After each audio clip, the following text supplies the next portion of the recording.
এসেছি, ভোট চাইতেই এসেছি। ভাইয়ের জন্য তো দিদিরা আসবেই, এটা তো ভাইদের অধিকারের মধ্যে পড়ে।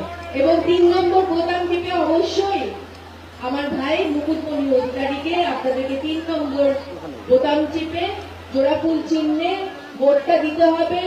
মুকুটমণিকে জিতিয়ে আনতে হবে, কারণ আমার বোন এখানে বর্ণালী, আপনাদের সকলের প্রিয় বর্ণালী যেটা বললো যে মুকুটমণি যদি জিতে আসে তার মানে আমরা দিদিকে জিতিয়ে আনতে পেরেছি।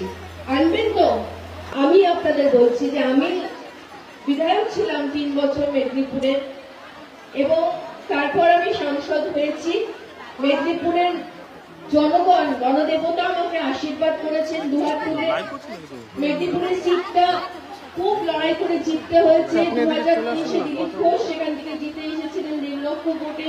বুঝতেই পারছেন লড়াইটা কতটা কঠিন ছিল, কিন্তু যেহেতু আমি বিধায়ক হিসেবে 3 বছর আমার মানুষদের পাশে ছিলাম, থেকে কাজ করেছি, অভিনয় করেছি, তার পাশাপাশি বিধায়কের কাজটা করেছি বলেই দিদি এবং আমার ভাই অভিষেক আমাকে এই গুরু দায়িত্ব দিয়েছিলেন যে আমাকে প্রার্থী বানিয়েছিলেন, এবং আমি বলেছিলাম যে আমি অবশ্যই জিতে সিটটা উপহার দেব তোমার।